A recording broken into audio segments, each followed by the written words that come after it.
Welcome back to the Canada Specialist Program series. We are catching up with Joanne, our local representative for Travel Manitoba. Joe, over to you. Thanks, everybody. As you know, I'm Joanne from based in Sydney and looking after the Aussie and Kiwi markets. So I thought I'd start out with a little video to set the scene about Manitoba. In Manitoba, we know that the heart needs travel. But we all need something a little different from the places we go.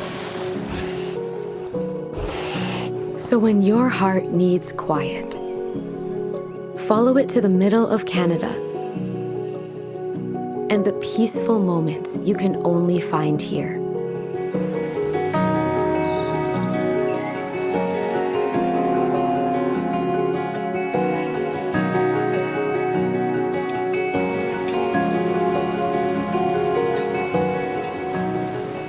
Or when your heart needs to race. Explore the wild and remote corners of this province. When your heart needs to sing, there's culture alive in Manitoba's towns and cities. And when your heart needs to reflect, there's so much to learn from our people and their histories.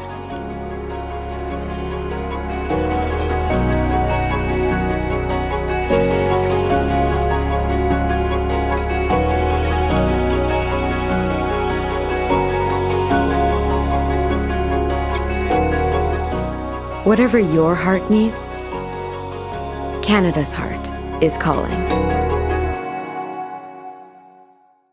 So that's a little bit about Manitoba in the video. Now, who wants to go? I know I do. So we are literally in the middle of Canada. If you're not familiar with Manitoba, we are the geographic center, and just east or west of Winnipeg, there is a sign that says this is the middle of Canada. We're between the provinces of Saskatchewan to the west and Ontario to the east. So if you're trying to think of why would my client go to this part of the world or how would they get there, that gives you a bit of an idea. So our gateway city is Winnipeg, which is in the south and on the map in the red area. So you can travel there from most cities across Canada, including places like Vancouver, Toronto, Calgary. Air Canada's got great connections. You can also get there by train, and Via Rail is going to talk about that a little bit later. In the north, we've got lots of people interested in going to Churchill. Now, Churchill is very unique. There's only two ways to get there. One is Comair, which is the local airline from Manitoba. And the other way is by Via Rail train. Again, we'll talk a bit more about that later. So there are no roads to get your clients up to Churchill. And I should mention there is a third way. Expedition cruising is just starting to come in to the Hudson Bay area and into Churchill. So from the US, you can get in through multiple US cities, including LA, Las Vegas, Denver, Chicago. So again, if you've got a client going to Canada or the US, there is definitely a way to get in to Manitoba. And I thought we'd start with Winnipeg, which is our gateway city. So this is Manitoba's largest city. It's the capital. It's the gateway into the province for many international travelers. The population isn't big compared to Australian cities, maybe more comparable to New Zealand.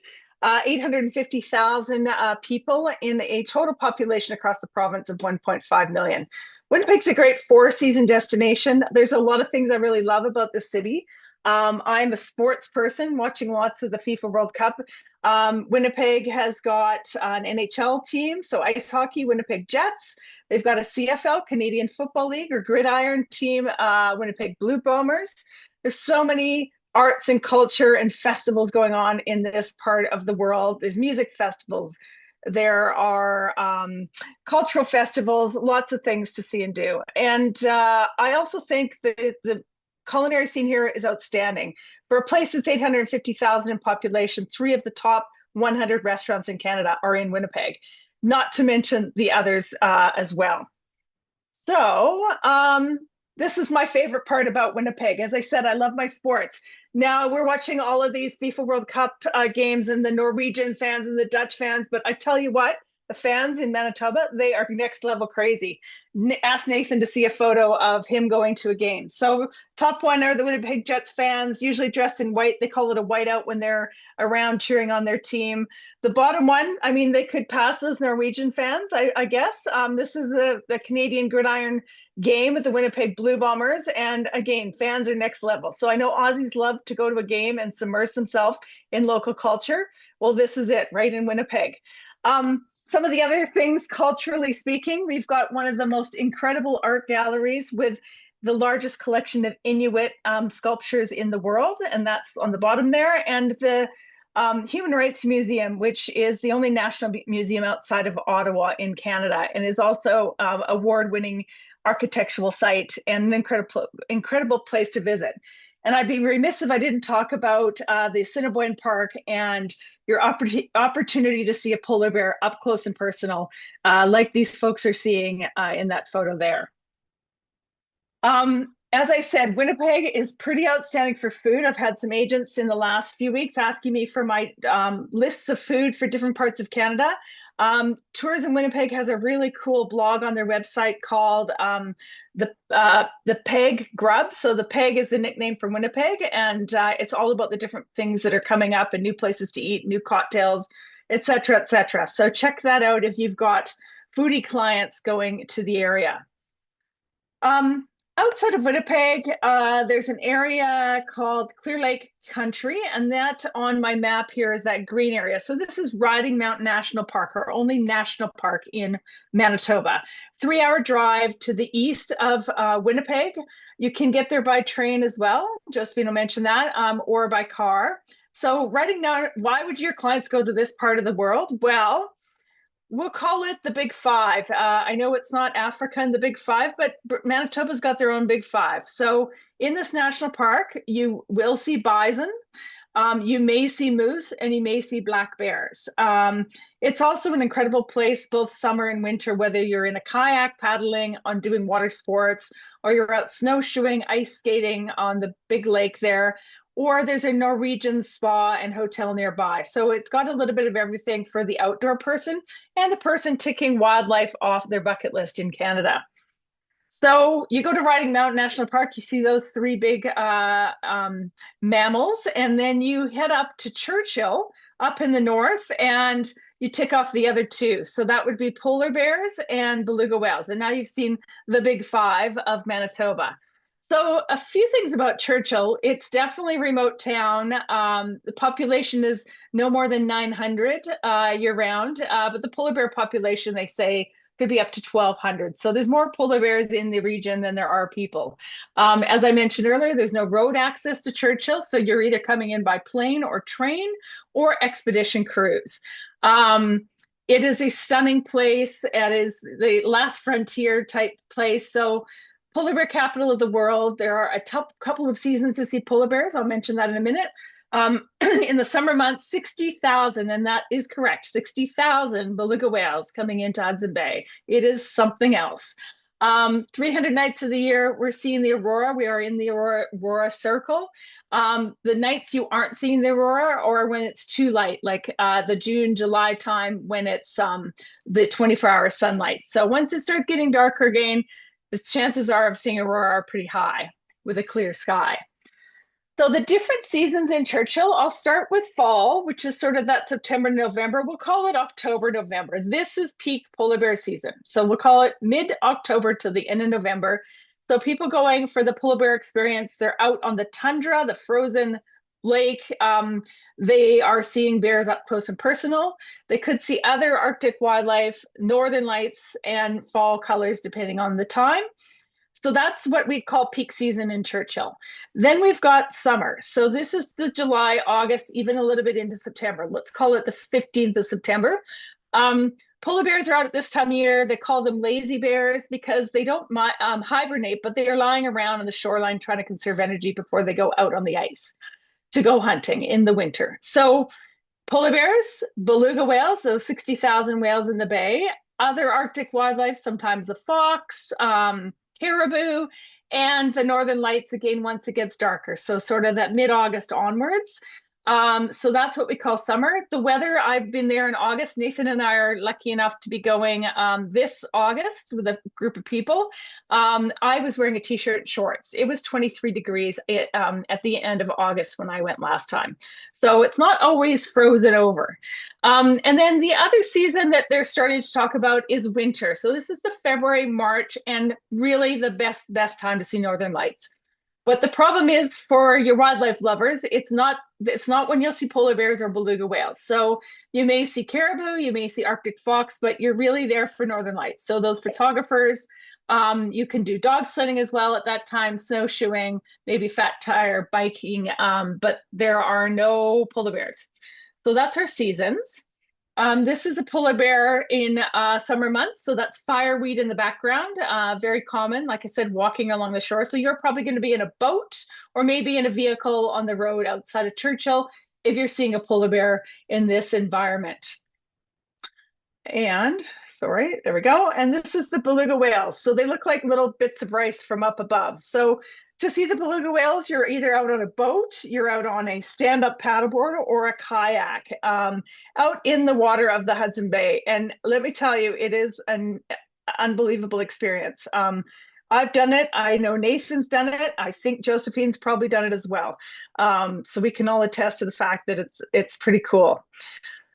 This is the tundra, the frozen tundra. So this is that October, November time. This is what they call a tundra vehicle. So in this case, it feels a bit like being on a train. So you're sleeping in bunks.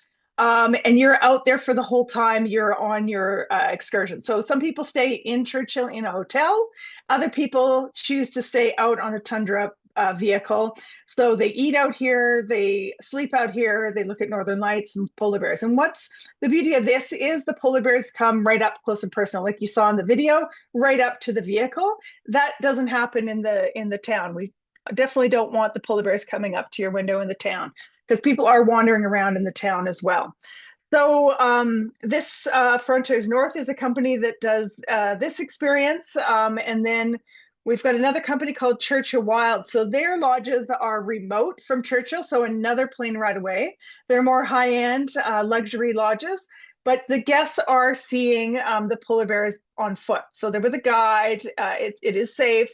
Whether it's summer or winter, they are on foot walking around seeing the bears. So that's sort of the difference.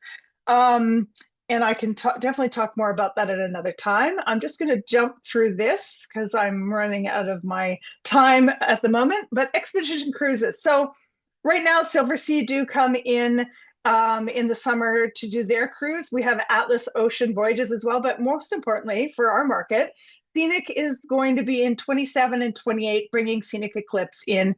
So they're coming in to Churchill. They're doing a turnaround, and then there's another one going out. So definitely go on their website for further details. But their clients will be coming and doing shore excursions, seeing polar bears, seeing beluga whales, etc. It's going to be incredible if you've got clients that are interested in visiting that way. A little bit of what's new. I guess I just want to highlight the fact that the Fairmont in Winnipeg is in close for renovations, complete overhaul. It'll be open next year around this time. And that'll be really exciting for Winnipeg to have a more upmarket Fairmont in their city. And then just lastly, a few highlights that I've experienced. I've been working with Manitoba for a couple years now. These are some of my highlights. My first polar bear sighting was in Winnipeg at the Assiniboine Park. Yes, that's the butt of a polar bear. I was jumping up and down with excitement like a little kid because I hadn't seen one before. There's a town outside of Winnipeg called Gimli, the new Iceland. More Icelandic people live there than anywhere else outside of Iceland. Of course, it's always a highlight seeing the Northern Lights or kayaking with the beluga whales. But still on my bucket list, there's a few things I haven't done. I'm definitely getting back up to Churchill this August, but I've never been in the peak season. So I would love to go back and try out the peak season. Dan's Diner is the dining car with Frontiers North. I've got a little photo there. I'd love to go to the Winter Festival in February in Winnipeg. Eat at some of those amazing restaurants, drink some cocktails at the cocktail bars. But most importantly, I want to get on the Via Rail train with Josephine and check out Tour from Churchill because she keeps talking about it and I just have to see it for myself. So I'm going to pass you over to Josephine now to hear more about all things Via Rail. Thank you. That was so good. Thank you. Just while Josephine's getting ready. Thank you, Joanne. There is just, so much to do. Bucket list items there. Cool to see your list, what you've done and what's coming up as well.